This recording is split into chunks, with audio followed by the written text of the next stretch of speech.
ஆனா என்ன முக்கியமான விஷயம்னா பிட்காயின்ல ஒரு லிமிட் இருக்கு. 2,10,00,000 பிட்காயின் மட்டும் தான் வந்து உற்பத்தி பண்ண முடியும். அதனால அதோட பிட்காயினோட வேல்யூ வந்து கூடிக்கிட்டே போகுது. as more and more people want to buy, supply கம்மியாச்சுன்னா என்ன ஆகும்? ஆப்வியஸா விலை ஏறும். டிமாண்ட்.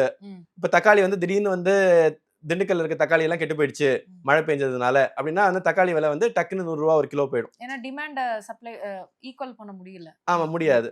எக்ஸாக்ட்லி.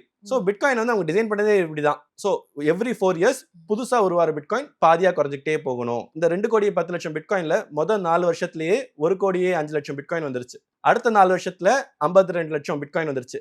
அடுத்த 4 வருஷத்துல 25 லட்சம் பிட்காயின் வந்துருச்சு.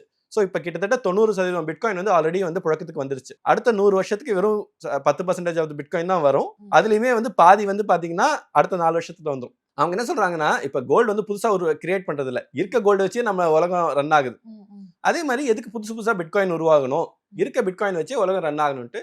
சோ அதனாலதான் வந்து it is called digital gold. It has been modelled around gold. It is limited in supply and it's a store of value. Gold நம்ம எதுக்காக வச்சிருக்கோம் அப்படின்னு பாத்தீங்கன்னா நம்மளாம் வந்து நகை அப்படின்னு நினைக்கிறோம். ஆனா வந்து பாத்தீங்கன்னா உலகத்துல இருக்க மொத்த கோல்டு ஒரு 2% மட்டும் தான் நகையா இருக்குது. 98% வந்து பாரா பிஸ்கெட்டா பேங்க் லாக்கர்ஸ்ல, இந்த ஃபோர்ட் நாக்ஸ்ல, ரிசர்வ் பேங்க் கிட்ட அந்த மாதிரி தான் இருக்கு. அது வந்து எதுவா வேணா இருக்கலாம். Okay, it doesn't have to be even எதுவா ரேரா இருந்தாலும் எது வேணா நம்ம கோல்டா ரீப்ளேஸ் பண்ணிக்கலாம்ல.